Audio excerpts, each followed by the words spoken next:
The dust from the stagecoach wheels had barely settled when Amelia Barrett stepped down onto the sun-baked earth of Aztec, New Mexico, her black mourning dress already gray with travel grime.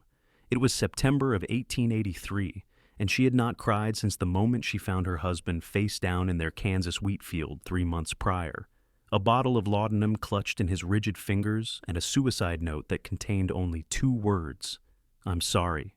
The women at the boarding house back east had whispered that grief was supposed to flow like a river, washing away the pain with each tear shed. But Amelia's eyes remained as dry as the high desert landscape stretching before her now. The pain sat in her chest like a stone, heavy and unmovable, a constant companion that made each breath feel like work. She had come west because staying in Lawrence meant facing the pitying stares and the endless questions she could not answer. Why had Thomas done it? Had there been signs? What kind of wife failed to notice her husband's despair? The inheritance from his family's farm had been enough to buy her passage far away and fund a fresh start, though she had no illusions that distance would heal what was broken inside her. At 23 years old, Amelia felt ancient, hollowed out, a shell of the bright-eyed girl who had married for love just 4 years earlier. The main street of Aztec was a mix of adobe buildings and newer wooden structures, reflecting the town's position as a growing hub in the San Juan River Valley. The afternoon sun beat down mercilessly, and Amelia could feel sweat trickling down her spine beneath the layers of her proper Eastern clothing. She picked up her 2 worn carpet bags and began walking toward what appeared to be a hotel, her boots kicking up small clouds of dust with each step. "Madam, you look like you could use some help with those bags." The voice came from behind her, deep and measured, with the slight drawl of someone who had spent years under open skies. Amelia turned to find a tall man in his mid-20s watching her with an expression of simple concern. He wore the practical clothes of a working cowboy, denim trousers covered in trail dust, a faded blue shirt, and a well-worn hat that shaded a face tanned dark by the sun. What struck her most were his eyes, a startling gray blue that seemed to look past her carefully maintained composure to the exhaustion beneath. "I can manage, thank you," she said automatically, her voice flat and polite in the way she had perfected over the past months. The man nodded slowly but did not move away. "Name's Nathan Jameson. I work the Triple R Ranch about 10 miles north of here. You're new to Aztec." It was not a question, and Amelia found herself responding despite her intention to avoid conversation. "Amelia Barrett. I arrived on the stage just now." "Mrs. Barrett," Nathan said, touching the brim of his hat respectfully, his gaze dropping briefly to her mourning dress before returning to her face. There was no curiosity in his expression, no unspoken questions demanding answers. "The hotel there serves decent meals. Mrs. Chen runs the kitchen, makes the best dumplings you'll find in the territory." "I'm sure it's fine," Amelia replied, already turning away. She was practiced at ending conversations before they could begin, at keeping the wall between herself and the world intact. "If you need work, the general store is looking for someone to help with their books," Nathan continued, and something in his tone made her pause. "Old Mr. Garrison's eyes aren't what they used to be. He mentioned it yesterday when I was buying supplies." Amelia looked back at him, studying his face for signs of pity or that particular kind of curiosity that had driven her from Kansas. She found neither. Nathan Jameson simply looked like a man sharing information that might be useful, the way one might mention a coming storm or a good watering hole. "Why would you tell me that?" "Because you have that look," he said simply. "Like you're planning to stay, but haven't figured out how yet." It was uncomfortably perceptive, and Amelia felt a flicker of something beneath the numbness, though she could not have said whether it was anger or gratitude. "Thank you for the information, Mr. Jameson." He nodded again and stepped aside to let her pass, and Amelia continued toward the hotel with the strange sensation that she had just encountered someone who saw her as a person rather than a tragedy. It was both unsettling and oddly relieving. The hotel room was small but clean, with a window that looked out over the street and the red rock mesas rising in the distance. Amelia set down her bags and sat on the edge of the narrow bed, her hands folded in her lap, her spine straight despite the exhaustion that pulled at her bones. This was her ritual now, this moment of stillness where she waited for the tears that never came, for some release from the weight that pressed against her ribs. She had loved Thomas. She had truly loved him, though toward the end she had not understood him. He had grown distant and haunted, jumping at shadows, spending long hours staring at nothing. She had tried to reach him, tried to pull him back from whatever darkness had claimed him, but her efforts had been useless. The morning she found him, frost had covered the stubble of the harvested field, and his skin had been cold as marble. The note in his pocket had offered no explanation, no comfort, just those two inadequate words that answered nothing. The pain of it sat in her chest like always, a dull ache that never lessened, never sharpened into something that might break through and release. She pressed her hand against her sternum, feeling her heart beat steadily beneath her palm, and wondered again what was wrong with her, that she could not cry. People had told her it was shock, that the tears would come eventually, but 3 months had passed and her eyes remained stubbornly dry, no matter how much she hurt. After a while, Amelia rose and washed her face in the basin, changed into a slightly less dusty dress, and went downstairs to inquire about the general store. If she was going to stay in Aztec, and she had nowhere else to go, she would need employment. The money from the farm sale would not last forever. The next morning, Amelia found herself standing before Garrison's general store, a substantial building near the center of town that sold everything from farming implements to ladies' notions. Inside, the air smelled of coffee, tobacco, and the sweet scent of penny candy in glass jars. An elderly man with thick spectacles and a gentle smile greeted her from behind the counter. "You must be Mrs. Barrett," he said warmly. "Nathan Jameson stopped by last evening and mentioned you might be interested in the bookkeeping position. Said you looked like a woman who could handle numbers." "He said that?" Amelia was surprised. "We spoke for perhaps 2 minutes." Mr. Garrison chuckled. "Nathan has good instincts about people. Quiet fellow, keeps to himself mostly, but when he does speak, it's usually worth listening to. Now, about the position. Are you experienced with accounts?" Amelia nodded. "My father was a banker in Pennsylvania. He taught me bookkeeping before I married. I managed my husband's farm records for 4 years." "Excellent, excellent. The pay isn't grand, but it's fair, and the work is steady. You'd be keeping track of inventory, managing accounts receivable, and helping customers when I'm occupied elsewhere. Does that suit you?" It suited her perfectly. Work meant structure, meant hours filled with tasks that required focus, meant less time sitting alone with the pain that would not resolve itself. "When would you like me to start? How about today? No time like the present, and I have 3 months of receipts that need sorting." Amelia removed her gloves and set to work, and for the first time since Thomas's death, she felt something close to purpose. The numbers did not judge or question. They simply were, requiring only logic and attention to detail, and she lost herself in the columns and calculations. She fell into a routine over the following weeks. Each morning, she would walk from the hotel to the store, work through the day helping customers and managing Mr. Garrison's chaotic records, then return to her room in the evening to eat a simple meal and sleep a dreamless sleep. The people of Aztec were friendly but respectful of her obvious grief, and she was grateful for their restraint. She did not want to tell her story, did not want to explain or justify or relive those terrible months before Thomas's death. Nathan Jameson came into the store every week or so, always needing some practical item, rope, or nails, or coffee. He would nod to her politely, make his purchases with few words, and leave. There was something peaceful about his presence, Amelia realized. He never tried to draw her into conversation or ask intrusive questions. He simply existed in the same space as her for a few minutes, solid and unhurried, and then moved on with his day. It was October when everything changed. Amelia was arranging a new shipment of fabric bolts when the door opened and Mrs. Chen from the hotel came rushing in, her face flushed with concern. "Mr. Garrison, we need bandages and carbolic acid, quickly. There's been an accident at the R. Amelia's hands stilled on the fabric. "What kind of accident?" "One of the cowboys got thrown and trampled during a roundup. They're bringing him into town now. Doc Hendricks is preparing, but he'll need supplies." Mr. Garrison was already gathering the requested items, and Amelia found herself asking, "Who was injured?" "Nathan Jameson," Mrs. Chen said, and Amelia felt the stone in her chest shift, becoming heavier. "They say it's bad." Without thinking, Amelia abandoned her fabric and helped Mr. Garrison pack the medical supplies. "I'll take these to the doctor," she heard herself saying. "You should stay and mind the store." Mr. Garrison looked at her with surprise, but nodded.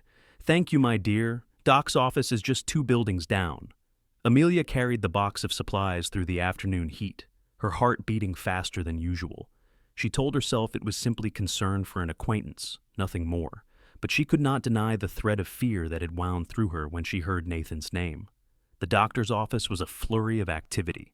2 cowboys she did not recognize were carrying Nathan through the door as she arrived, and she caught a glimpse of his face, pale beneath the tan and streaked with dust and blood. Doc Hendricks, a gruff middle-aged man with capable hands, directed the men to lay Nathan on the examination table. "Set those supplies there," he instructed Amelia without looking up, already cutting away Nathan's blood-soaked shirt. "Then you'd best leave, madam. This isn't going to be pretty." But Amelia did not leave. Instead, she set down the box and rolled up her sleeves. "What do you need me to do?" The doctor glanced at her, taking in her morning dress and set expression. "Can you handle blood?" "I nursed my father through pneumonia and my husband through influenza," she said, which was true, though the influenza had been mild and Thomas had died of different causes entirely. "Tell me what to do." Over the next several hours, Amelia proved that her hands could stay steady even when her heart was not. Nathan had 3 broken ribs, a badly dislocated shoulder, a gash across his forehead that required 12 stitches, and various bruises and contusions that painted his torso in shades of purple and black. Through it all, he remained conscious but quiet, gritting his teeth against the pain as the doctor worked. "Sorry," Nathan gasped at one point, as Doc Hendricks manipulated the shoulder back into place with a sickening pop. "Nothing to apologize for," Amelia said, wiping sweat from his forehead with a cool cloth. "Pain is pain. It doesn't require justification." His gray-blue eyes found hers, and something passed between them, some wordless understanding. Then the doctor was binding his ribs, and Nathan was closing his eyes, exhausted from the ordeal. "He'll need to stay in town for at least a week," Doc Hendricks said as he washed his hands. "Can't ride in this condition, and someone needs to watch him to make sure those ribs don't puncture anything. The ranch is too far out." "The hotel has a room on the ground floor," Amelia found herself saying. "Mrs. Chen will see he's fed. I can check on him during the day." The doctor raised an eyebrow. "That's generous of you, Mrs. Barrett." Amelia looked at Nathan's still form on the table, at the careful way his breathing remained shallow to avoid stressing his damaged ribs. "He helped me when I first arrived," she said simply. "It's only right to return the kindness." Over the next week, Amelia discovered that caring for Nathan Jameson was nothing like nursing her husband had been. Thomas had been petulant when ill, demanding, and restless. Nathan, by contrast, was almost too stoic, trying to do things he clearly was not ready for and apologizing whenever she caught him struggling. "You need to accept help," she told him firmly on the 3rd day, finding him trying to dress himself one-handed, his face gray with pain. "There's no shame in being injured." "I'm not used to being useless," he replied, frustration evident in his voice. "You're healing, not useless. There's a difference." Amelia helped him ease his shirt over his bandaged shoulder, her movements efficient and impersonal. "The doctor said 2 weeks minimum before you can do any real work. Fighting that timeline will only make things worse." Nathan looked at her for a long moment. "You're good at this, taking care of people." "I've had practice." The words came out more bitter than she intended, and she saw his expression shift. "Your husband," he said quietly. "He was sick before he passed?" Amelia's hands stilled on the buttons of his shirt. The question hung in the air between them, and she could have deflected it, could have given him the lie she had told others. But something about Nathan's direct gaze and the quiet space he held for her answer made the truth rise to her lips. "He killed himself," she said, the words stark and unadorned. "Laudanum, I found him in our field one morning in June." Nathan did not flinch, did not gasp, or offer empty platitudes. He simply nodded once, accepting the information as he might accept news of bad weather or a difficult calving. "That's a hard thing to carry." "Yes." Amelia finished with the buttons and stepped back. "Everyone wants to know why. They think I should have answers, but I don't." He left a note that said, "I'm sorry," and nothing else. No explanation, no goodbye, just sorry.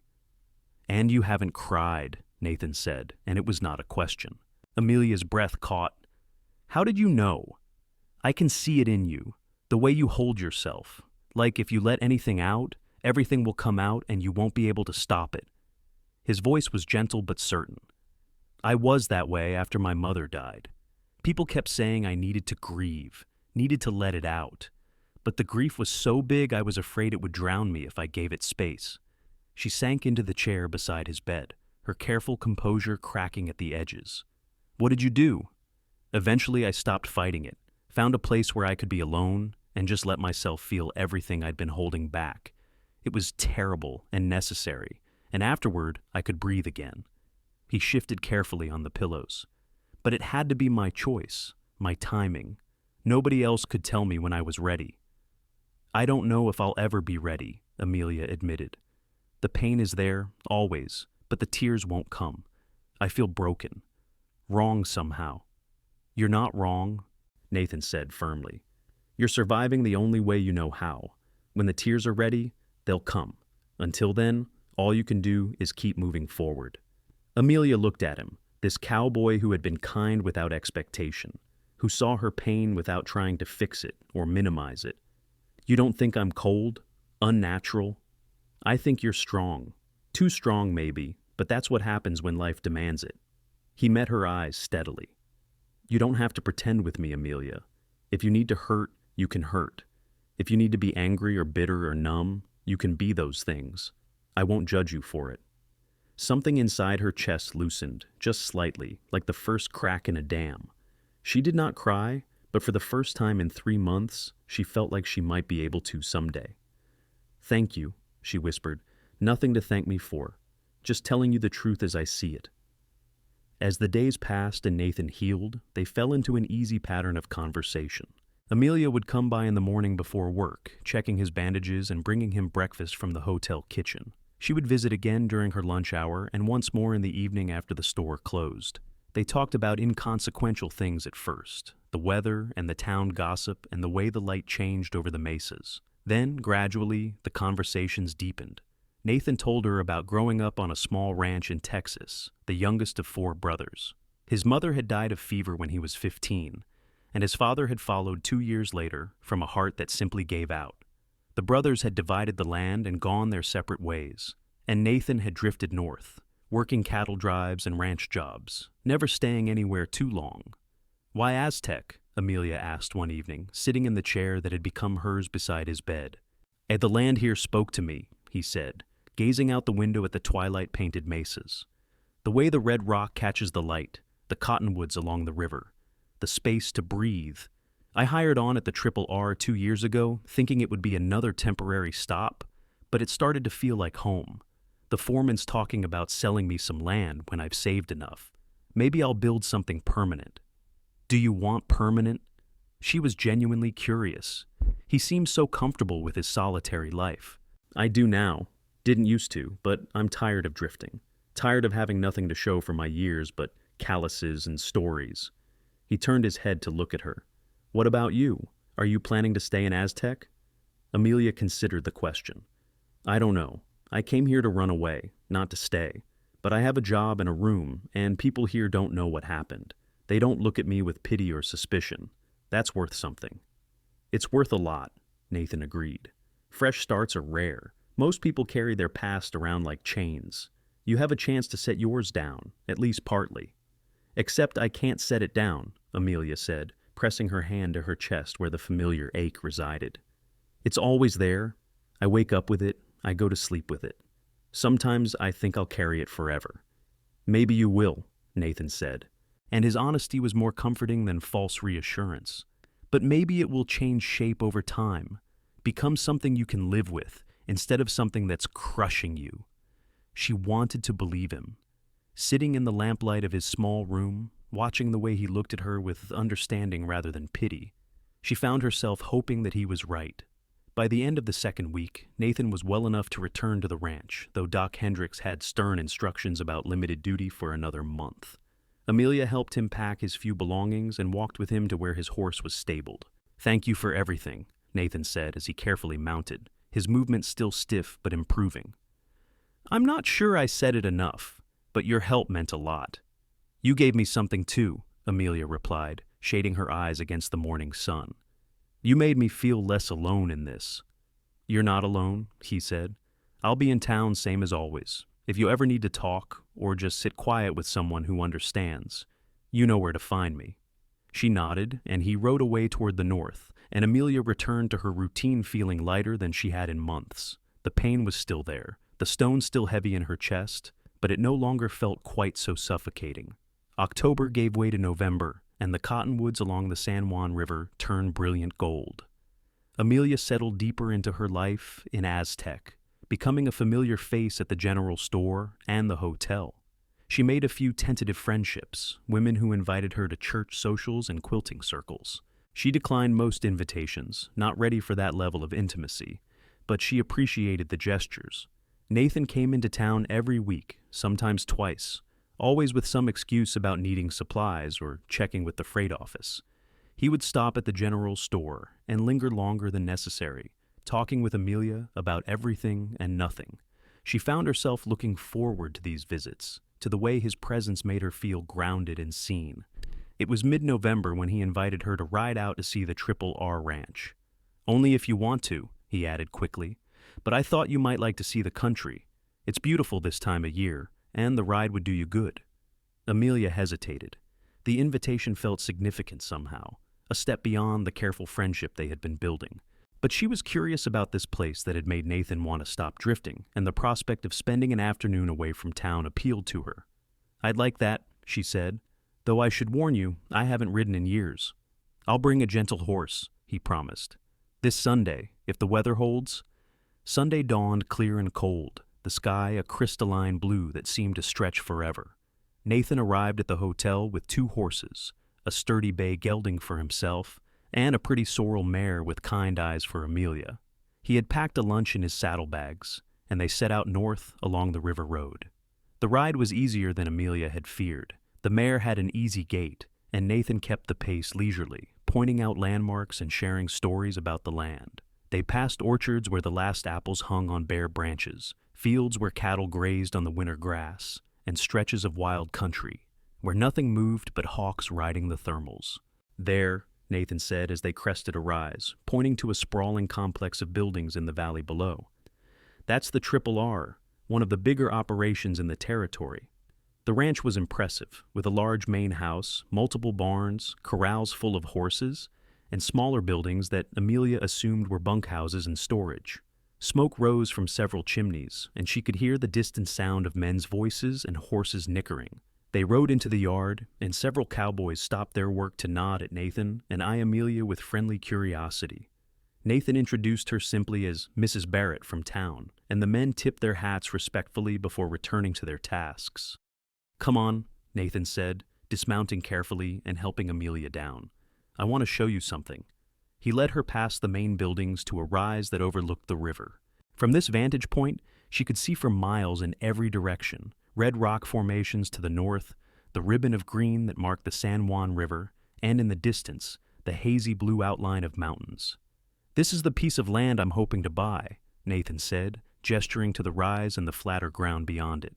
60 acres, good water access, room for a house and some stock.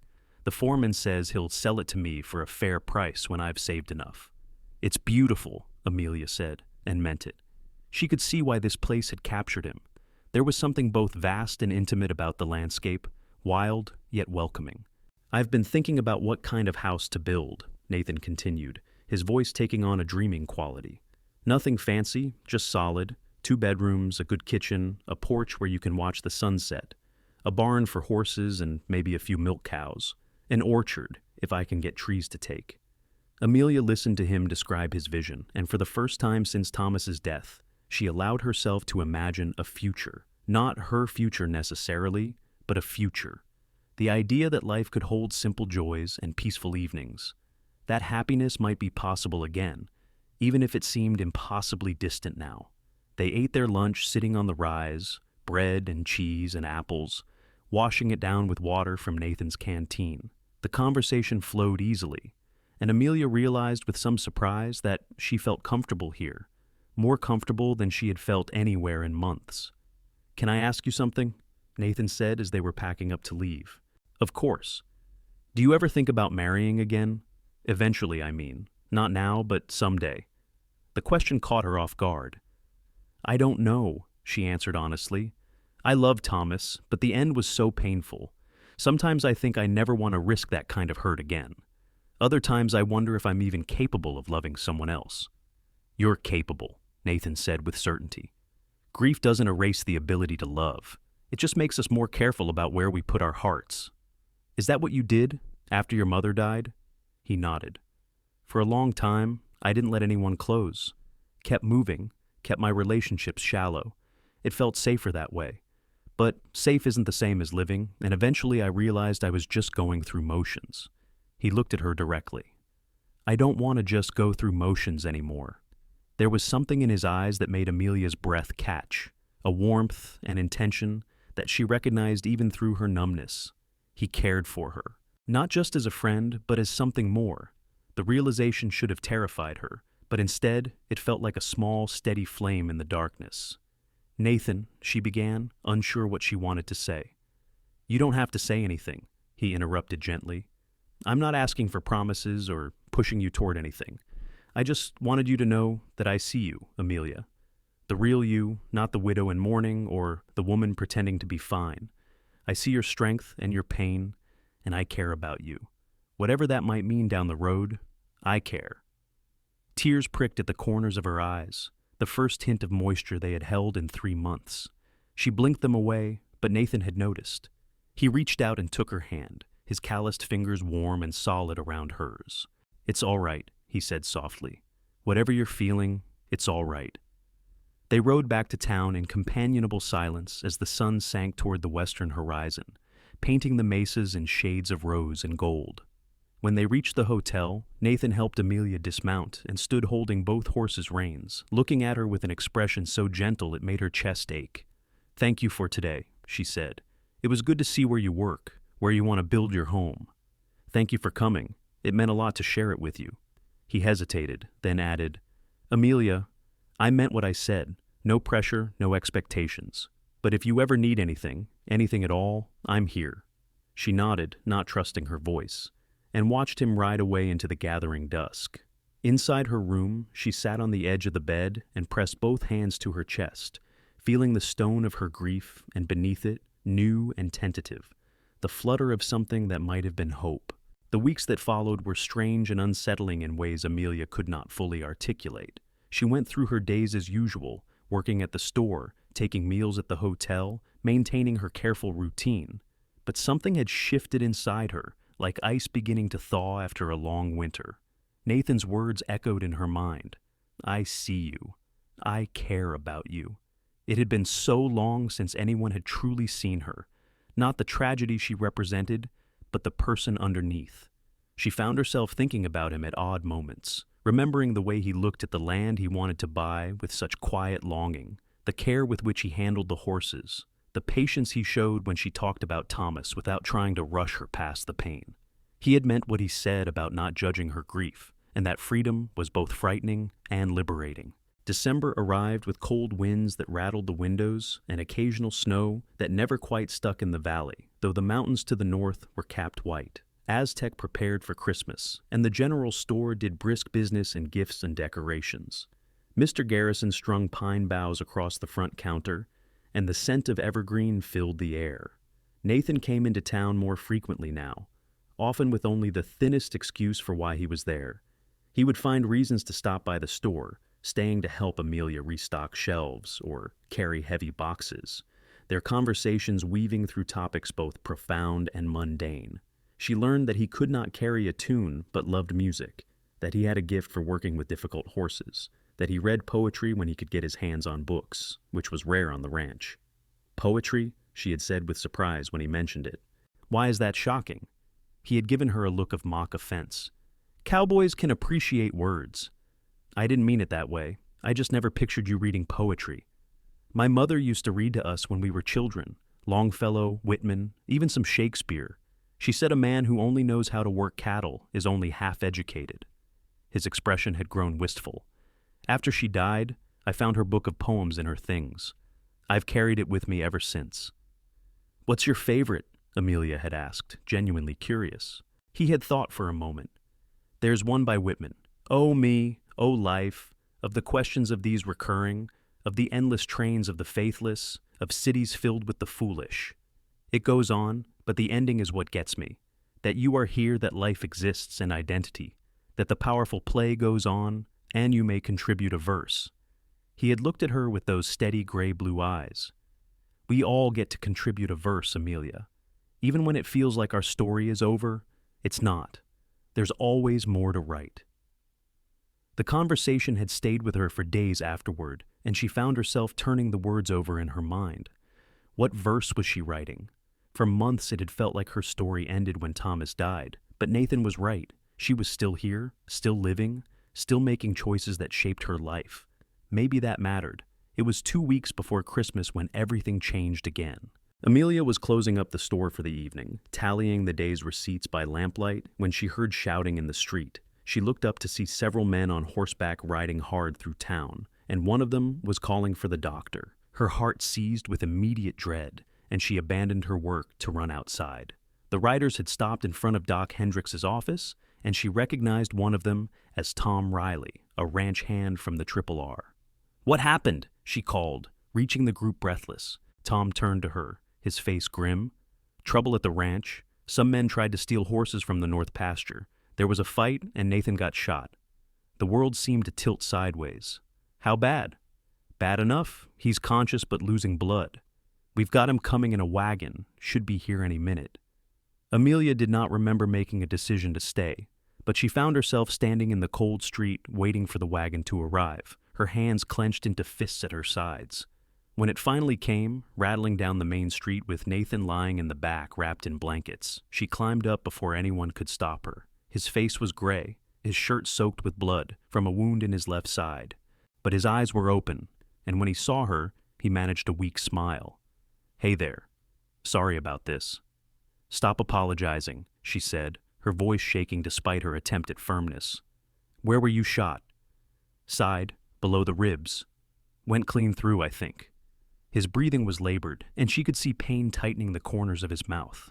The wagon stopped at the doctor's office, and men lifted Nathan as carefully as they could, carrying him inside where Doc Hendricks was already preparing. Amelia followed, ignoring the doctor's initial protest. "I can help," she said. "I've done this before." The doctor looked at her, at the determination in her face, and nodded curtly. "Then, wash your hands and get over here. I'll need someone to hold him steady." The next hours blurred together in a haze of blood and carbolic acid, and Nathan's muffled groans as the doctor worked to clean and close the bullet wound.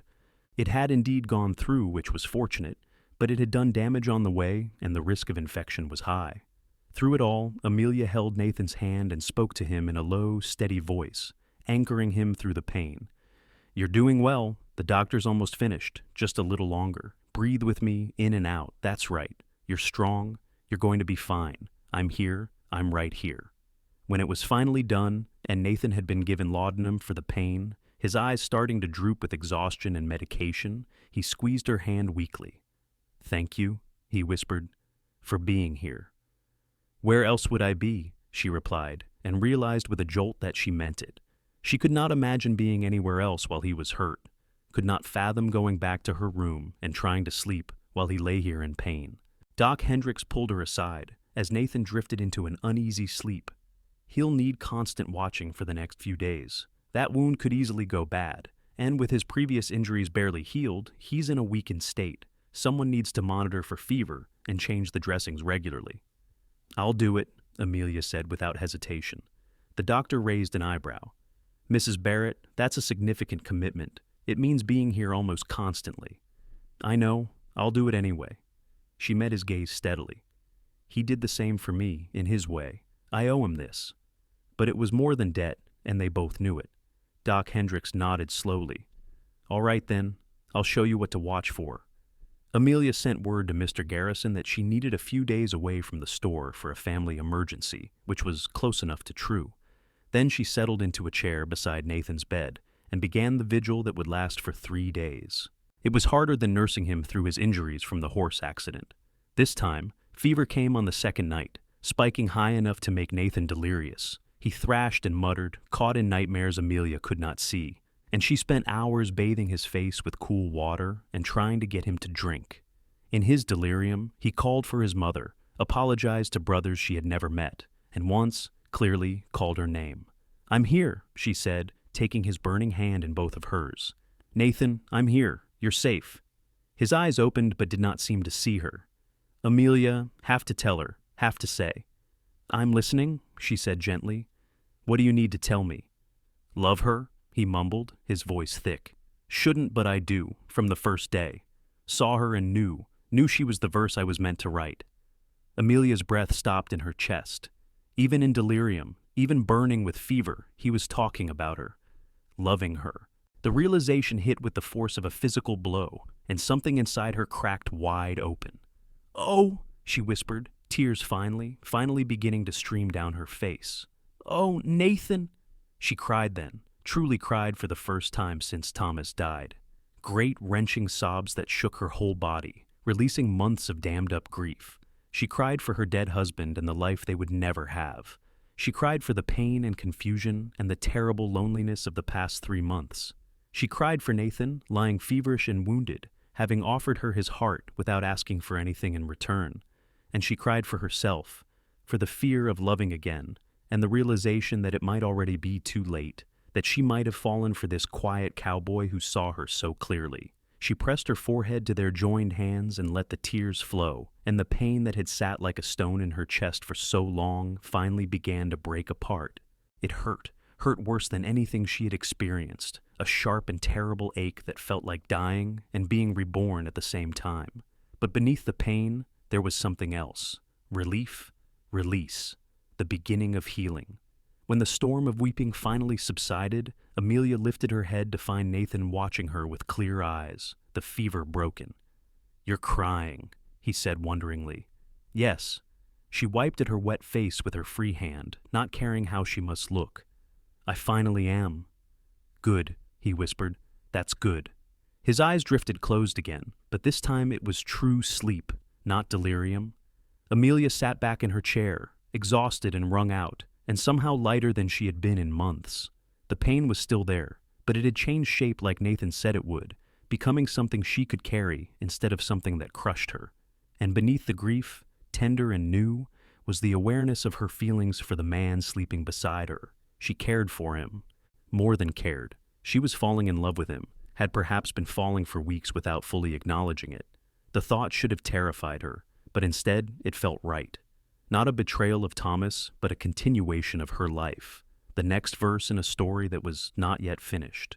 She did not know what would happen next, did not know if Nathan would remember what he had said in his fever, or if she would have the courage to tell him her own feelings. But for now, it was enough to sit beside him and know that both of them were healing together. When Doc Hendricks checked on them in the morning and found Nathan's fever gone and the wound showing no signs of infection, he declared it a minor miracle. "Whatever you did, Mrs. Barrett, it worked. He's past the worst of it now." Nathan recovered slowly but steadily over the following week. As his strength returned, so did his awareness of everything that had happened during his fever. One evening, when Amelia came by after work with dinner from the hotel, he broached the subject directly. "I said some things while I was out of my head," he began, not quite meeting her eyes. "Tom Riley mentioned it. If I said anything inappropriate or made you uncomfortable—" "You told me you loved me," Amelia interrupted, setting down the dinner tray. Her heart was pounding, but she forced herself to be as honest as he had always been with her. "You said you loved me from the first day, that I was the verse you were meant to write." Nathan's face flushed. "I'm sorry. That wasn't how I wanted you to find out. Wasn't sure I was ever going to tell you, actually. Didn't want to burden you with it when you're still grieving." "It's not a burden," she said, sitting down in her familiar chair beside his bed. "Nathan, I need to tell you something. When you said that, when I heard you talking about loving me while you were so sick, something broke open inside me. I cried. For the first time since Thomas died, I cried. For hours. And when the tears finally stopped, I could breathe again. The pain is still there, but it's different now. Lighter somehow." He was watching her intently now. "I'm glad. If my fever-addled confession helped you grieve, then I can't regret it. But, Amelia, I don't want you to feel obligated to me because of it. I don't feel obligated," she said, and took his hand in hers deliberately. "I feel grateful, and confused, and scared. But also, I feel something else, something I wasn't sure I'd ever feel again." "What's that?" His voice was barely above a whisper. "Hope," connection, the possibility of loving someone again. She met his eyes, her own still damp. "I have feelings for you, Nathan Jameson. I don't know if I'm ready to call it love yet. I'm still figuring out how to honor what I had with Thomas while allowing myself to move forward. But I care about you deeply. You've been patient with my pain, let me feel it without judgment, and somehow that made it possible for me to start healing." Nathan's hand tightened around hers. "I can wait," he said. "However long you need. There's no rush, no pressure. I just want to be part of your life in whatever way you'll have me." "I want that too," Amelia said. "I want to see where this goes, slowly, carefully, but truthfully." He smiled then, the first full smile she had seen from him, and it transformed his face. Slowly and carefully and truthfully. "I can do that." They sat together in the lamplight, hands joined, and for the first time since arriving in Aztec, Amelia allowed herself to imagine not just a future, but a future with someone else in it. It felt fragile and frightening and precious all at once, but it felt possible. Christmas came to Aztec with surprising warmth, the sun bright even if the air was cold. Nathan was well enough to return to the ranch on light duty, and Amelia returned to her work at the general store. But things had changed between them, deepened in ways that were both obvious and subtle. When Nathan came into town now, he would take Amelia walking along the river if she had time, or they would sit together in the hotel dining room, sharing a meal and conversation that ranged from serious to playful. People in town noticed, of course. Mrs. Chin gave Amelia knowing looks, and Mr. Garrison commented that it was good to see her smiling more. A few of the church ladies expressed concern about the appropriateness of a widow courting so soon after her husband's death. But Amelia found that she did not care about their opinions. She had spent 3 months drowning in grief, and Nathan had helped her find the surface again. What they were building together was honest and real, and that was all that mattered. On Christmas Eve, Nathan took her back out to the Triple R to see the land he wanted to buy. Snow had fallen in the high country, and the distant peaks gleamed white against the blue sky. They rode up to the rise overlooking the river, and Nathan dismounted to help her down, then stood with his hands resting lightly on her waist. "I bought it," he said, his voice full of quiet pride. "The land. Signed the papers yesterday. It's mine now." "Nathan, that's wonderful." Amelia felt a surge of genuine joy for him. "When will you start building?" "Spring, probably. Need to let the ground thaw and get materials ordered." He paused, then continued carefully. "I've been thinking about those plans I mentioned, the house with 2 bedrooms and a good kitchen. I want to ask you something, but I need you to know there's no wrong answer. You can say no, and nothing between us has to change." Amelia's heart began to beat faster. "What do you want to ask? Would you think about a future here? With me?" Nathan's hands tightened slightly on her waist. "Not now, not until you're ready, but eventually. When you've had time to grieve properly and figure out what you want. Would you consider building a life with me? Marriage, a home, maybe children if you want them, a real partnership." She looked up at him, this man who had been patient with her pain, who had given her space to heal while making it clear that he cared. The thought of marrying again still carried shadows of fear, but it also carried something new, excitement, the possibility of happiness, a life built on understanding and honesty rather than the romantic innocence she had brought to her first marriage. "I would consider it," she said slowly. "I can't promise anything yet. It's too soon, and I'm still working through so much. But yes, I can imagine a future with you. I want to imagine it." Nathan's face lit up with such happiness that it made her chest ache in a good way. "That's enough. That's more than enough." He pulled her closer, and she let him, resting her head against his shoulder and breathing in the scent of leather and wool and the faint smell of horses. They stood that way for a long time, looking out over the land that would become his, looking out over a future that was beginning to take shape. It was not the future Amelia had imagined when she married Thomas, but it was a future nonetheless, and that felt like its own kind of miracle. The winter passed in a gentle progression of days. Amelia continued her work at the store and her growing relationship with Nathan. They took walks when weather permitted, attended a dance at the town hall where Nathan proved to be surprisingly graceful despite his claims of having 2 left feet, and spent long evenings talking in the hotel parlor with Mrs. Chen, serving them tea and pretending not to listen to their conversations. Amelia also began slowly to talk more about Thomas, not just the end but the beginning and middle, The good years before the darkness came. Nathan listened without judgment, and gradually Amelia was able to separate her husband's choice from her own worth. Thomas had been sick in ways she had not recognized, had been fighting demons she could not see. His death was not her failure, just as his life had not been her responsibility alone. It was a hard truth to accept, but Nathan's steady presence made it easier. "I think he would have liked you," she told Nathan one evening in February as they sat on a bench near the river, watching the last light fade from the sky. "Thomas, I mean.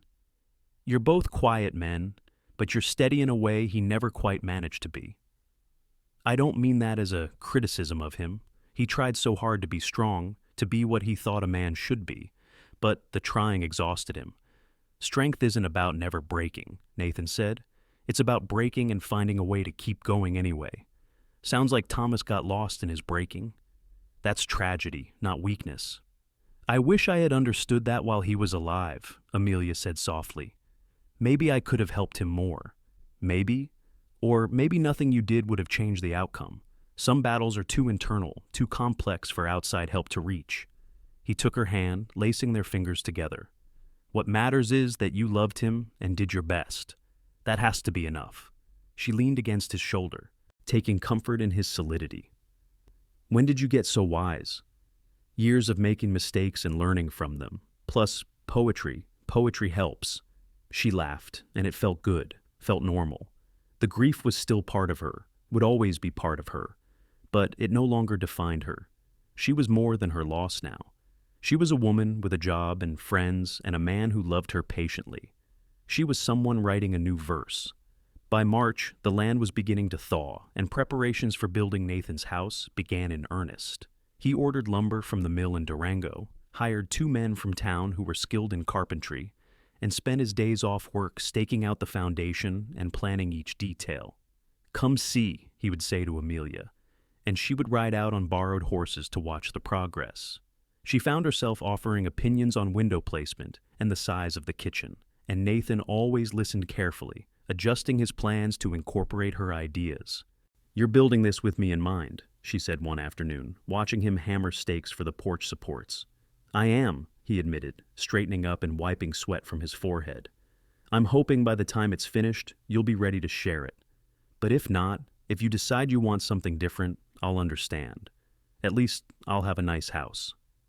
"You'd really let me go that easily?" She was not testing him exactly, but she needed to understand. "No, it wouldn't be easy at all. But I'd do it because I care more about your happiness than my own desires." He came over to stand in front of her, his expression serious. "Love isn't about possession, Amelia. It's about wanting the best for someone even if that doesn't include you. I love you, and that means I want you to choose your life freely. If you choose me, I'll spend every day being grateful.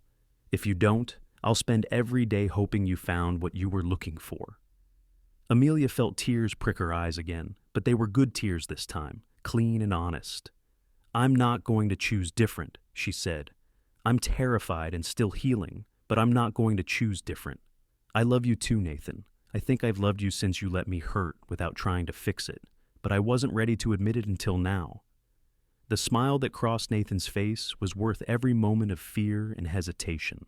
He pulled her into his arms, and she went willingly, tilting her face up to receive his kiss.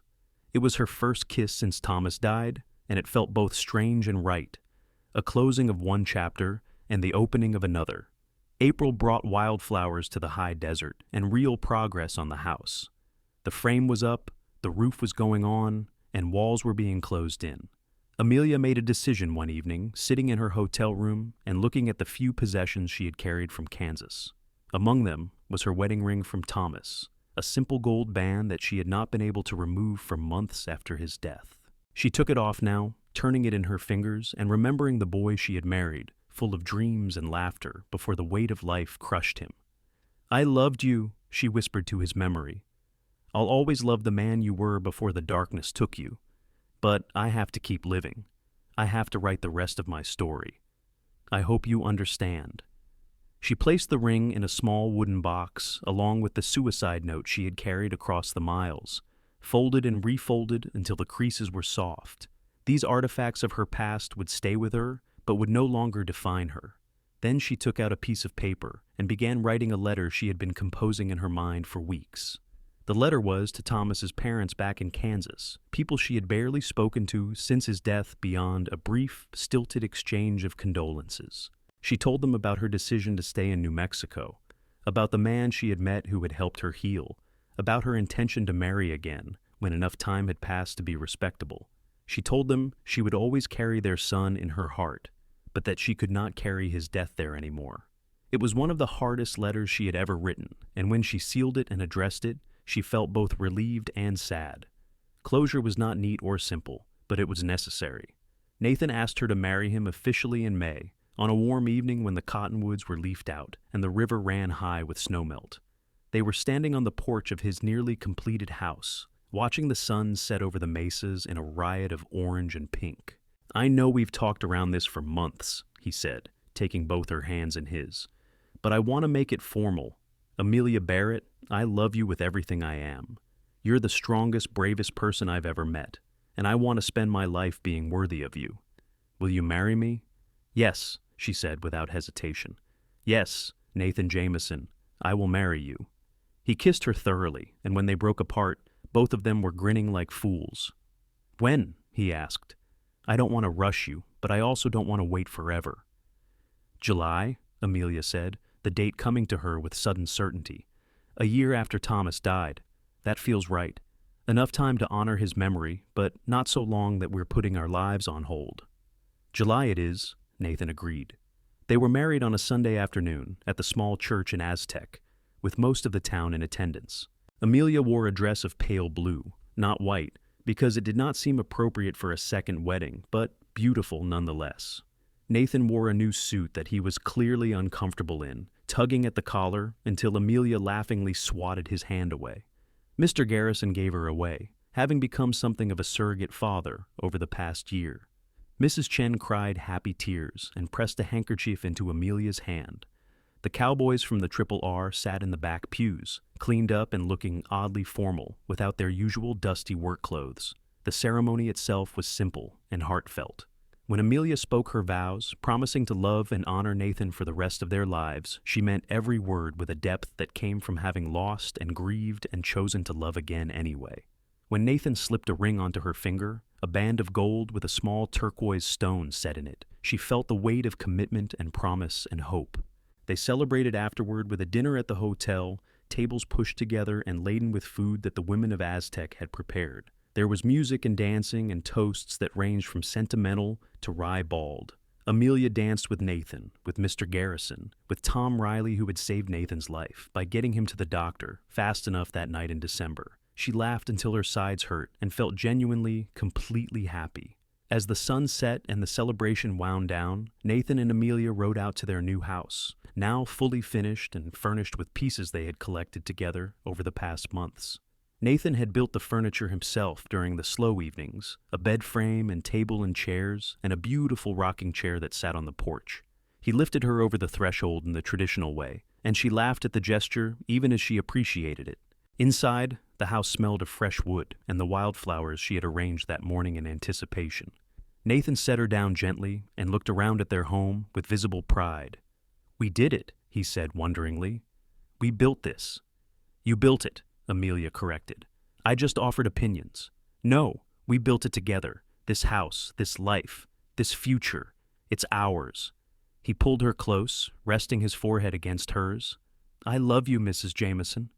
"I love you too," she replied, and the words felt true and clean and right.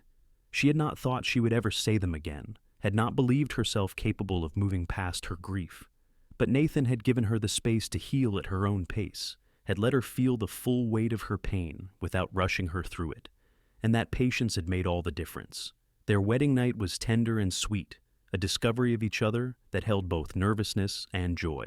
Nathan was careful with her, attuned to her reactions, and Amelia found herself responding with a passion she had thought buried with Thomas.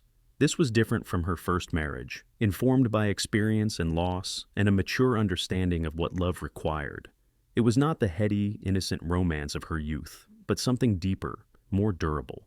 Afterward, they lay tangled together in the bed Nathan had built with his own hands, moonlight streaming through the window and casting silver patterns across the floor. Amelia traced her fingers over the scar on Nathan's side, where the bullet had torn through, a reminder of how close she had come to losing him before they really began. "What are you thinking?" he murmured, half asleep. "That I'm grateful," she said. "For you, for this life, for second chances. I never thought I'd feel this way again." "You deserve to feel this way. You deserve happiness, Amelia. You always did." She kissed his shoulder and let herself drift towards sleep, feeling safe and loved and home in a way she had not felt since before Thomas's death. The pain of her loss was still there, would always be there in some form, but it had become part of her story rather than the ending of it. She had written a new verse, and it was beautiful. The first year of their marriage was an exercise in learning to blend two lives into one shared existence. Amelia continued working at the general store for a while, enjoying the routine and the connection to town. But as fall approached, she found herself wanting to spend more time at the ranch. She and Nathan talked about it over dinner one evening, the conversation easy and honest in the way they had learned to communicate. "I'd like to quit the store," she said. "Not because I don't enjoy it, but because I want to be here more. I want to help you build this ranch into something real. Plant that orchard you talked about. Maybe raise some chickens. Actually live here instead of just sleeping here at night." Nathan set down his fork and looked at her with an expression of barely contained hope. "Are you sure? I don't want you to feel isolated or like you gave up your independence." "I'm sure. This is what I want. Besides, I've been thinking about other things I could do from here. Mrs. Chen mentioned that several families in the area need someone to teach their children. I could offer lessons here, maybe 3 days a week, keep my mind sharp and help the community." "You've been thinking about this," Nathan observed with a smile. "I have. I want us to build something together, Nathan. Not just a house or a ranch, but a life. And I think teaching fits into that." So Amelia gave her notice to Mr. Garrison, who was sad to lose her but understood, and began the transition to being a rancher's wife and a teacher. She proved to have a gift for instructing children, patient but firm, able to make lessons engaging even for reluctant students. 3 days a week, families would bring their children to the Jameson Ranch, and Amelia would teach reading and arithmetic and history at the table Nathan had built, her students ranging in age from 6 to 14. Nathan, meanwhile, was building the ranch into a successful operation. He bought a small herd of cattle and several horses, including a breeding mare he hoped would produce quality foals. The land proved good, the water plentiful, and slowly their savings began to grow. They worked side by side when they could, Amelia helping with the animals and Nathan assisting with the heavier aspects of her teaching preparations, like building proper desks for the students. Their first anniversary came in July of 1885, and they celebrated quietly with a picnic on the rise where Nathan had first shown her his land. They lay on a blanket watching clouds drift across the endless blue sky, and Amelia felt a contentment so profound it almost frightened her. "I never thought I'd be this happy again," she admitted, voicing the fear that sometimes woke her in the middle of the night. "It makes me nervous, like I'm tempting fate." Nathan rolled onto his side to look at her. "Happiness isn't a finite resource, and you haven't used up your allotment. You're allowed to be happy, Amelia. Thomas's death doesn't mean you have to suffer forever. I know that logically, but sometimes the guilt catches me off guard, like I'm betraying him by moving on so completely." "Moving on isn't betrayal, it's survival and healing. You honored Thomas's memory by grieving him fully. Now you're honoring your own life by living it well." Nathan brushed a strand of hair from her face. "He's part of your past, and that's okay. But I'm your present and future, and that's okay too. Both things can be true." She kissed him, grateful once again for his ability to see clearly through complex emotions. "How did you get so wise about love and grief? I learned from watching you. You taught me that healing isn't linear, that it's okay to feel complicated things, that strength comes from allowing yourself to be vulnerable." He pulled her closer. "We've been good teachers for each other." That fall, Amelia realized she was pregnant.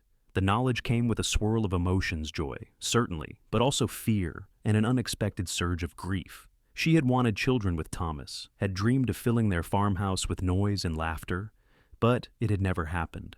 Now she was carrying Nathan's child, and while she was genuinely excited, there was also a sense of saying goodbye to what might have been. She told Nathan one evening as they sat on their porch watching the sunset, the ritual that had become their favorite part of each day. "I'm pregnant," she said simply. "About 2 months along, I think." Nathan's face went through a series of expressions: shock, joy, wonder, before settling on something that looked like awe. "Really? We're going to have a baby?" "Yes. Are you happy?" "Happy doesn't cover it. I'm terrified and thrilled and already love this child more than I thought possible."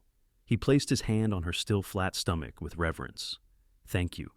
Thank you for this gift, for choosing to build this life with me."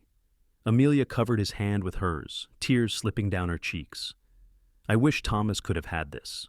Children, a peaceful life, happiness. He deserved those things." "He did," Nathan agreed gently. "But he also made choices that took him away from the possibility. That's not your fault, and it doesn't diminish what we're creating here. You can wish Thomas had found peace while still being grateful for what you have now."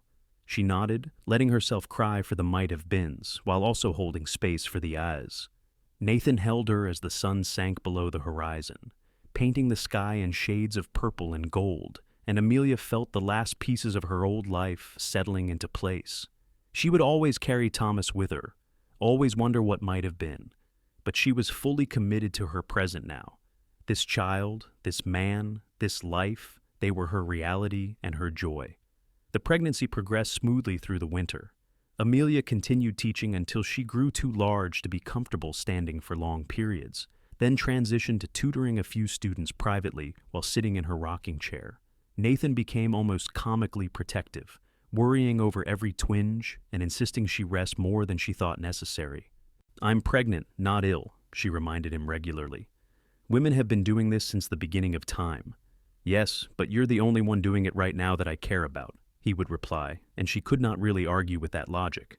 Their son was born in May of 1886 on a warm morning, when the apple trees Nathan had planted were in full bloom. The labor was long and difficult, attended by a midwife from town and Mrs. Chen, who had insisted on being present to help. Nathan paced outside for hours, and when he was finally allowed in to meet his son, his hands were shaking. "He's perfect," Nathan whispered, staring down at the red, squalling infant in Amelia's arms. "You're perfect. I can't believe we made this." "What should we name him?" Amelia asked, exhausted but euphoric. They had discussed names but never settled on one definitively. Now, looking at their son's scrunched face and waving fists, Nathan said, "Thomas, we should name him Thomas, after your first husband, to honor what came before and what made you who you are." Amelia looked at him in shock.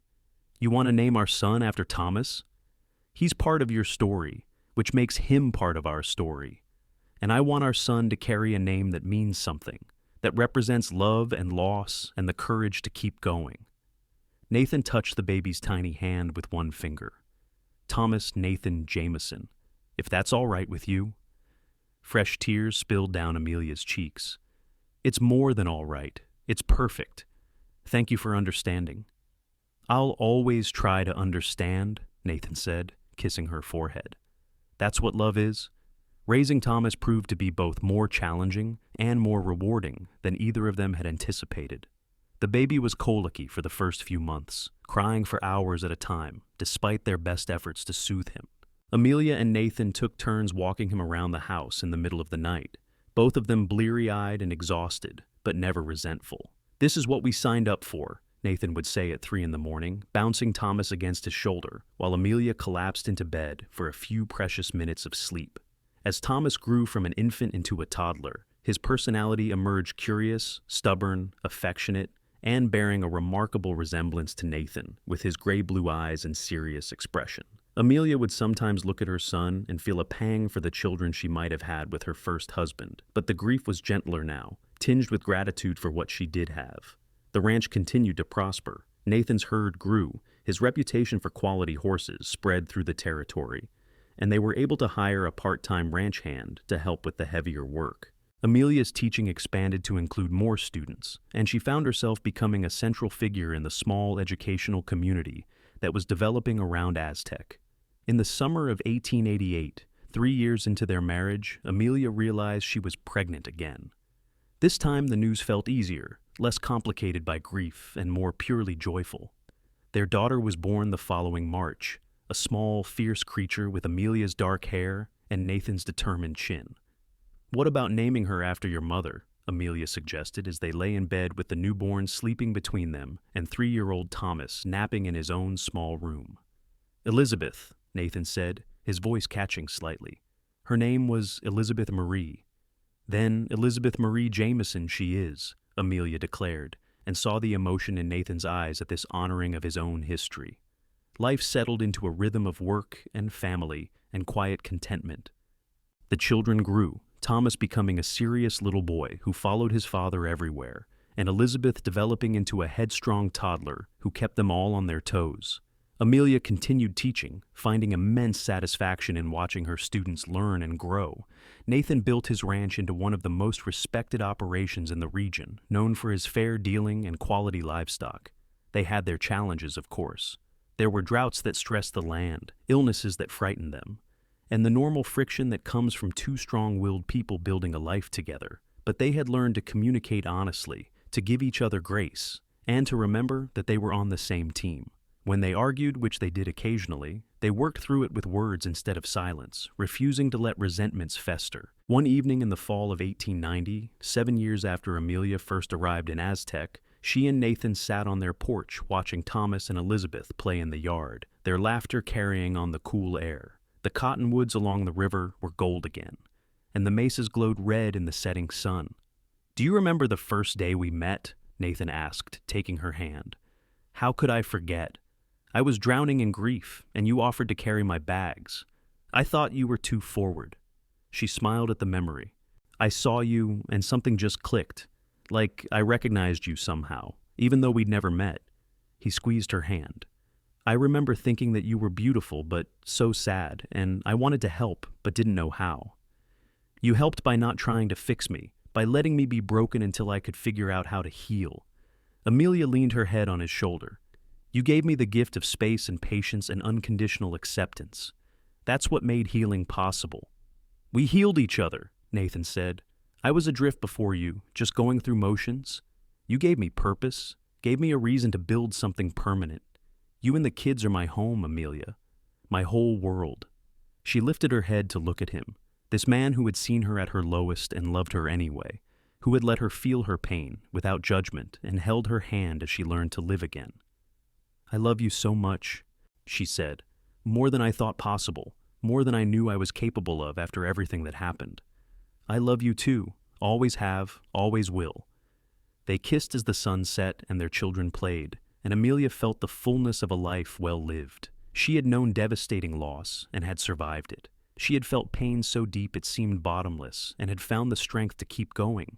She had grieved honestly and loved bravely and built something beautiful from the ashes of her sorrow. Thomas's death would always be part of her story, a chapter written in grief and confusion and unanswered questions. But it was not the end of her story, not even close.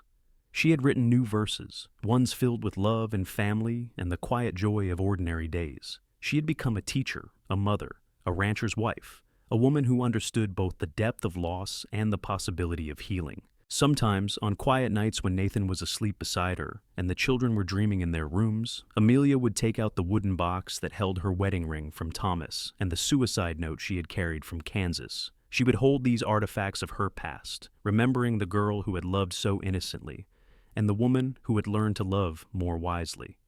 "I did it," she would whisper to Thomas's memory. "I survived. I built a new life. I hope wherever you are, you've found the peace you couldn't find here. I hope you know I loved you and I forgive you, and I'm okay now. I'm more than okay. I'm happy." Then she would put the box away and return to bed, to Nathan's warmth and the solid reality of her present. The past was honored but no longer haunting. The pain had transformed into something she could carry without being crushed by it, and the future stretched before her, full of possibility and promise. The years continued to unfold in a tapestry of seasons and milestones. Thomas grew into a thoughtful boy who loved books and horses in equal measure. Elizabeth became a force of nature, fearless and bright, always getting into adventures that gave her parents gray hair. In 1893, Amelia gave birth to another son, whom they named Samuel, after Nathan's oldest brother. The house was full of noise and laughter and the organized chaos of a growing family. Amelia's teaching expanded beyond individual lessons to establishing an actual schoolhouse in Aztec, funded partly by the territorial government and partly by local families. She became known throughout the region as an excellent educator, and young people who had been her students went on to attend university or establish successful businesses, always crediting Mrs. Jameson's influence. Nathan's ranch grew into a significant operation, eventually encompassing over 200 acres and employing several full-time hands. He developed a reputation for breeding exceptional horses and was frequently consulted by other ranchers for advice. But despite the success and the demands on his time, he always made sure to be present for his family, to eat dinner together every night, and to spend Sundays as family time. They celebrated their 10th anniversary in 1895 with a party that drew people from all over the territory. The house and yard were full of friends, neighbors, former students, and business associates, all toasting to the couple who had built such a solid life together. During the celebration, Mr. Garrison, now quite elderly, pulled Amelia aside. "I'm proud of you, my dear," he said, his voice wavering with age. "When you first came to Aztec, you were so lost. Look at you now, a pillar of the community, a wonderful mother, clearly deeply loved. You've built something remarkable." "I couldn't have done it without people like you who gave me a chance," Amelia replied, hugging him carefully, "and without Nathan, who saw past my grief to the person underneath." "That's the mark of real love," Mr. Garrison said wisely. "Not just loving someone at their best, but loving them through their worst and helping them find their way back to their best." As the party wound down and guests departed, Amelia and Nathan stood together on their porch, watching the last wagons pull away down the road. The children were asleep inside, worn out from the excitement. The night was warm and full of stars, the kind of night that made you feel small and connected to something larger all at once. 10 years, Amelia marveled. "It feels like yesterday, and a lifetime ago all at once." "Do you ever regret it, marrying me, building this life?" Nathan asked. It was a question he had never asked before, and Amelia understood that it came from a place of wanting to ensure she was truly happy. "Never," she said firmly. "Not for a single moment. This life we've built, these children we're raising, the love we share, it's everything I needed even when I didn't know I needed it. You saved me, Nathan. Not from my grief, but from staying stuck in it. You gave me permission to heal and love me while I figured out how." "You saved me too," he replied. "From a life of drifting, from loneliness I didn't even recognize. You gave me purpose and family and a reason to build something lasting." They held each other under the stars, two people who had found each other at exactly the right moment, who had been patient enough to let love grow slowly and strong enough to weather the storms that came. Their story was not without sorrow. Amelia still carried the loss of Thomas, still sometimes wondered what might have been, but it was a story of hope and healing and the remarkable resilience of the human heart. The children grew and the ranch prospered, and the years accumulated into a life of depth and meaning. When Thomas, their eldest, was 12 years old, he asked his mother about his namesake one evening after dinner. "You named me after your first husband," he said, not accusatory but curious. "What was he like?" Amelia looked at Nathan, who nodded encouragingly, then sat down with her son to tell him the truth. She talked about meeting Thomas Barrett when she was young, about their brief happy years together, about the darkness that had overtaken him, and the choice he had made to end his life. She spoke honestly about her grief and her journey to Aztec, and meeting Nathan, who had helped her heal. "So, I'm named after someone who was sad," young Thomas said, trying to understand. "You're named after someone who was human," Amelia corrected gently, "who struggled and sometimes lost his battles, but who was loved. Your name represents the idea that we carry our past with us, but don't have to be defined by it. That we can honor what came before, while still moving forward into new joy." Her son considered this seriously. "I think that's a good name to have then. It means something." "It does," Nathan said, pulling the boy close. "And you're making it mean even more by the person you're becoming. Thoughtful and kind and brave in your own ways." As the sun set that evening, Amelia reflected on how far she had come from that grief-stricken woman who stepped off the stagecoach in Aztec 14 years earlier.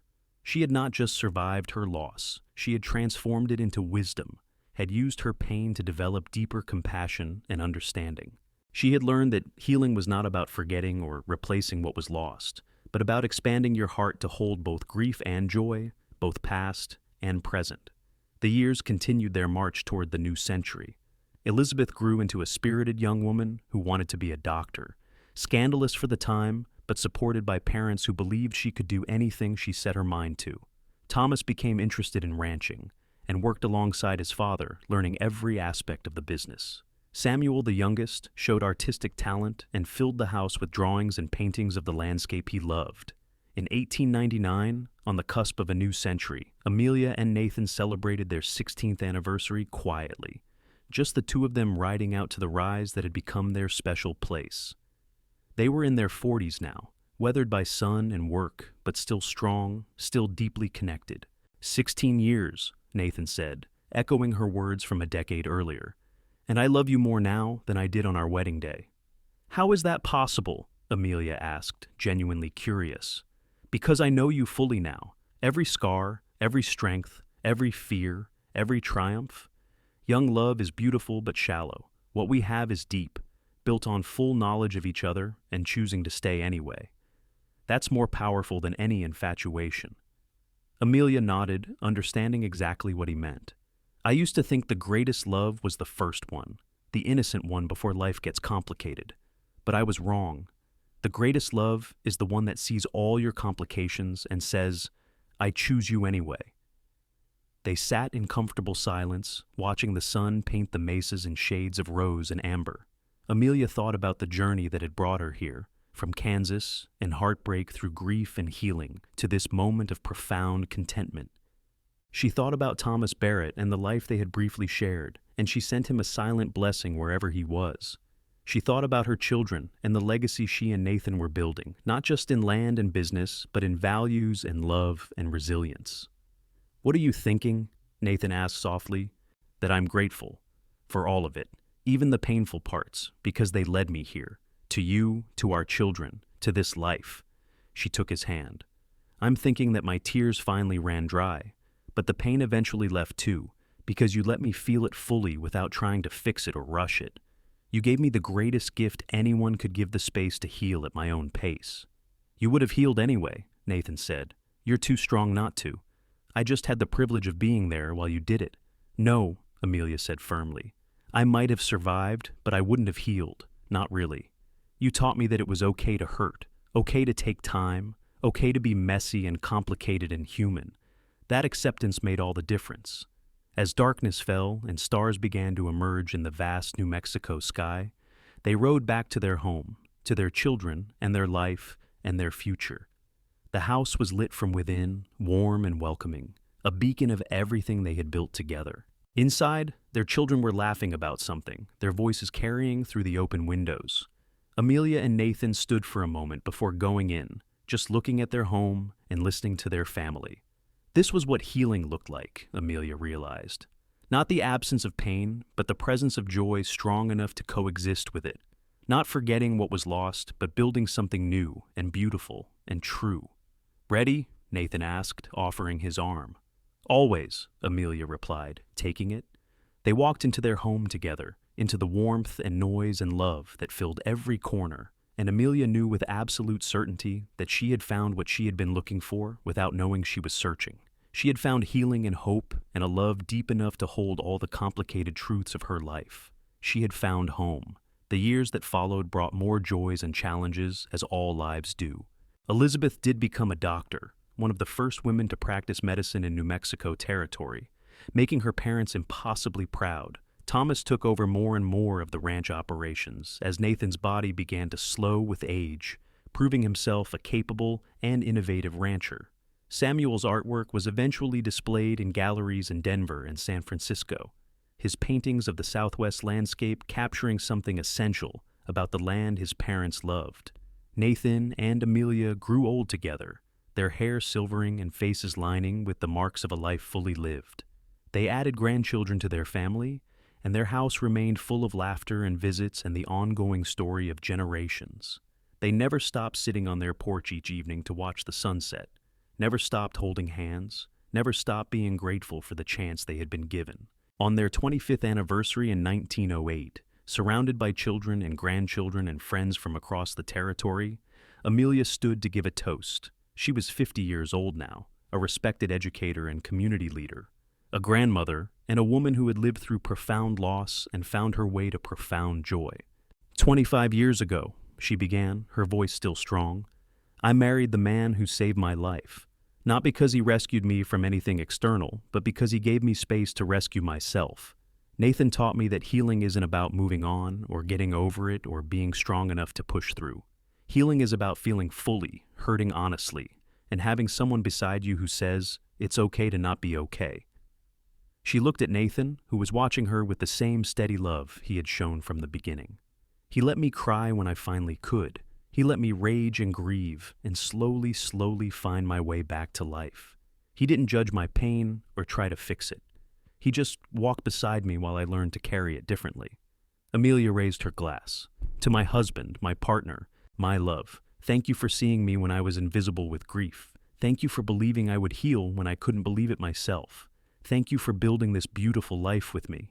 Here's to 25 years and to whatever time we have left. I plan to spend every moment of it loving you. The room erupted in cheers and applause, and Nathan stood to kiss her amid the celebration. When everyone else had returned to their conversations and festivities, he pulled her aside onto the porch, their sacred space. That was quite a speech, he said, his voice thick with emotion. It was true, every word. Amelia leaned against him, fitting perfectly against his side after so many years together. I sometimes think about that woman who stepped off the stagecoach in Aztec, so lost and broken. I wish I could tell her that it was going to be okay, that the pain wouldn't last forever, that she would find love again. She found her way anyway, Nathan replied. She was braver than she knew. Only because you helped me be brave, you and this place and this life we built. They stood together as the celebration continued inside, watching the stars emerge over their land, over the home they had made, over the legacy they were leaving. The journey from grief to healing to joy had been long and complicated and worth every difficult step. Amelia thought about Thomas Barrett one more time, sending him a final, peaceful goodbye. She had honored his memory by grieving fully, by naming her son after him, by never pretending their love hadn't mattered. But she had also honored herself by allowing that love to be part of her past rather than her present. By choosing to build a new future with Nathan, by writing new verses in her life's story. The pain had finally left, transformed over years into wisdom and compassion and a deeper understanding of human fragility and resilience. Her tears had run dry long ago, but they had done their work, washing away the worst of the grief and leaving behind the ability to love again. And Nathan, her cowboy with the steady hands and patient heart, had made it all possible by the simple act of letting her feel without judgment. That had been the key to everything, the gift that allowed all the rest to unfold. He had seen her pain and said, "You're allowed to hurt," and in doing so, had given her permission to heal. "What are you thinking about?" Nathan asked, the question he had asked so many times over their years together. "Everything," Amelia replied, the answer that was always true. "Our life, our love, how far we've come. How grateful I am for all of it." "Me too," Nathan said simply, and kissed the top of her head. Inside, their family laughed and celebrated. Around them, the land they had worked stretched into the darkness, solid and enduring. Above them, stars wheeled in their ancient patterns, witnessing this moment of peace and completion. Amelia Barrett Jameson had survived devastating loss. She had walked through the valley of grief and emerged on the other side. She had learned that healing was not a destination, but a journey, not a moment, but a process. Not something that happened to you, but something you chose every day. She had learned that love could exist again after loss, that joy could coexist with sorrow, that the human heart was more resilient and more expansive than she had ever imagined. And she had learned it all because one cowboy in a dusty New Mexico town had seen her pain and offered her the rarest of gifts: acceptance without judgment, patience without pressure, and love without conditions. That gift had made all the difference, had saved her in the ways that mattered most, had given her back her life. As the celebration wound down and guests departed and children were tucked into beds, Amelia and Nathan finally retired to their own room. They lay in the bed he had built with his hands 25 years earlier, in the house they had filled with love and family and countless ordinary moments that added up to an extraordinary life. "Thank you," Amelia whispered into the darkness. "For what?" Nathan asked sleepily. For everything, for seeing me, for loving me, for letting me heal in my own time and my own way, for building this life with me. Thank you, Nathan replied, for choosing me, for trusting me with your heart after it had been so badly broken, for being brave enough to love again. They fell asleep holding hands, just as they had every night for 25 years, and would continue to do for whatever time they had left. Outside, the New Mexico night wrapped around their home like a blessing, and somewhere in the darkness, coyotes sang their wild songs, and the river murmured its eternal journey, and the land rested under stars that had witnessed it all. The story that had begun in grief and pain had transformed into something beautiful and lasting. The woman whose tears had run dry but whose pain had not left had found healing in the most unexpected place in the arms of a cowboy who understood that sometimes the greatest act of love is simply allowing someone to feel fully without trying to fix them. And in that understanding, in that patience, in that complete acceptance, Amelia had found not just healing, but home. She had found not just survival, but joy. She had found not just life, but a life worth living, rich with love and purpose, and the quiet satisfaction of days well spent. And that, in the end, was everything.